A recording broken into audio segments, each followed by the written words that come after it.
Hi, I'm Charles with AniCap. Previously, Mofan was somehow able to awaken two rare talents, but kept it a secret until he had to use them in a difficult duel. He is eventually forced to move to another city where he would shockingly awaken another two talents. Mofan and his teacher would eventually prevent a mythical snake from being killed, but the task of stopping the demonic eagle's attack is left to his friend Zhang. The story continues as we see that Miss Tang has left Mofan in charge of protecting the snake, while she goes to help fight the demonic birds at the fortress. The mythical creature is in critical condition, so Mofan must hand feed it blood. Lingling has been tracking Zhang and reveals that he is approaching the area possessing the cure to the disease. She is able to communicate with him and warns Zhang of a group of demonic eagles nearby. Luckily, he is not spotted, and Lingling warns that he be careful since the eagles patrol the area frequently. He prepares to enter the center of their nest, and she reminds him to take extra care to not lose the dimensional bracelet. Lingling must cease communication since the birds will be able to hear them, and they head towards the center. The duel can only proceed because the demonic birds seem to think that Huey is one of them. However, after Zhang has a rough landing, he is left with a cut, and the birds are instantly attracted to the smell of his blood. Huey acts quickly, getting Zhang's blood on himself and directing the demonic eagles away from him. Zhang quickly uses his wind magic to harvest the herbs directly into the bracelet, and once finished, calls Huey so that they can make their escape. The mission is a complete success, and we see that Mofan's efforts to revitalize the snake are rewarded when it is finally able to shed its skin. However, just then, they notice that Zhang's tracker has stopped moving. There are no beasts near him, and the two are shocked to hear Mr. Lu's voice over the mic. He demands that Zhang hand over his bracelet with the herbs inside, as he wants to take all the credit for ending the plague. Zhang doesn't trust him one bit, and refuses his request. Mr. Lu's desire to be the hero is strong though, and he reveals his cursed magic. Zhang's attempt to run away fails, and Mr. Lu shows the difference in their strength when he pulls Zhang into his trap. The cursed magic is burying his soul, and we see that he can no longer hold on to the bracelet. At the fortress, the council members point out how they are losing the battle, and are shocked to hear that things have just gotten worse, as the monarch eagle has joined the fight. Nearby, we see that Miss Tang is trying her best in the fight, but begins to lose hope when she encounters a group of higher level eagles. Back in the forest, Huey shows his concern for Zhang as they are attacked. The curse allows him to hear and see the brutal attack, but his body is still unable to move. Miss Tang is losing the fight, but Zumang arrives to help. He is a powerful mage in his own right, and his attack shows it. However, everyone is stunned just as the monarch level beast emerges from the clouds. Nearby, a severely injured Huey barely manages to bring Zhang back to the fortress. Lingling's sister informs Mofan that Zhang is still alive. She comforts Huey in his final moments by thanking him for saving Zhang, and stating that he is the most noble animal she has ever seen. Back at the lake, Mofan can no longer hold back his hatred towards Mr. Lu, and calls out the mythical snake. He asks if it wants to seek revenge, and it clearly does, so the two head towards the western fortress. Mr. Lu is being admired as a hero for bringing the cure to the disease. However, he must flee when told that the mythical snake is on its way and it has almost fully recovered. Escape is impossible though, as the snake is far too fast. Mr. Lu points out that it normally takes an entire month for the snake to shed and recover to full strength. However, Mofan reveals that the shedding is already complete, and Mr. Lu's contaminated blood serum is to thank for that. Their fight begins, but Mr. Lu claims that killing him will only make the people hate the mythical snake more. His threats are ignored though, and the snake uses his exceptional vision to keep him from hiding with the shadow magic. Mofan is stunned though when the old man reveals his star palace, but again it proves to be child's play for the snake. Mr. Lu finally realizes that he is powerless in this situation as he succumbs to the serpent's poison. That isn't enough though, as the mythical beast plans to consume him. In a last-ditch effort, Mr. Lu pleads that Mofan help him, promising to give him everything he could ever want. Mofan has no interest in helping him, but Mr. Lu reveals that he still has the bracelet containing all the herbs, and without it, they won't be able to end the plague. Mofan doesn't want to let Huey's death be in vain, so they stop their attack. However, just then, they see that the demonic birds are on their way to attack the safe zone, and the mythical snake eats Mr. Lu anyway. Mofan understands how badly the snake must have wanted revenge for hurting the city that it protects, and the two rush to the safe zone. The innocent bystanders watch as the snake fights to protect them, and they realize that they had been wrong to hate it. In that moment, Mofan sees in the distance that the monarch level silver eagle is attacking the city, and the two must move once again. In the city, we see that members of the council are fighting the silver eagle, and they explain that it will take expert level magic to pierce its armored feathers. They are capable of doing so, but the eagle won't give them the opportunity to form the Star Palace. However, it is distracted for just a moment by Mofan's approach, and they use the opportunity to strike. The spell does well to contain it, but the eagle calls out for backup. The group is shocked to see that it didn't actually call its comrades to fight.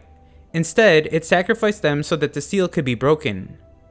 The eagle's counterattack is extremely powerful, and the head of the association would like to retreat. However, Zumeng isn't ready to give up and promises to make the eagle regret its attack on humans. The beast is still too powerful though, and Zumeng's will is broken. However, just then, Mofan arrives and reminds the bird that it doesn't belong in the city.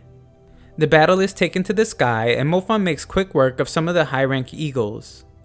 The snake manages to grab a hold of the silver eagle, and the people in the city finally begin to give it credit as their protector. Mofan and the beast begin to get the better of the eagle, so it starts to run away. However, Mofan's shadow magic allows them to instantly catch up. A snake seal appears to finally subdue the silver eagle, and everyone watches as their protector moves in for the kill. However, they are all shocked to see that the mythical snake has decided to be merciful and sets it free. Yu Meng finally admits that he had been wrong about the ancient snake, and the residents of Bai City shower it with praise. Zumeng now realizes that if he would have successfully killed the snake, then the entire city would have been doomed, and decides to remove it from the hidden dangers list. Mofan celebrates the victory with the snake as everyone chants its name, and eventually goes to meet their friends. The snake spits out a human, and Zumeng changes his tone once again, vowing to imprison the beast. However, he is held back, and it's pointed out that the person is still alive. It's Mr. Liu. He begs that they spare his life and hands over the bracelet containing the herbs. The terrible things that he had done to Zhang and his loyal bird become clear to everyone, but his punishment is to be decided later. Afterwards, Mofan explains that he has visited Zhang, and he is expected to recover soon. Furthermore, the herb that Huey had sacrificed his life for arrived just in time to completely eliminate the plague. Everyone is able to celebrate now. Not many will know the sacrifices that were made, but Mofan promises to remember forever. Miss Tang then surprises Mofan with the refined skin that she promised him, but he asks for more since that amount is only enough to make gloves. When she threatens to take it back though, he becomes more grateful.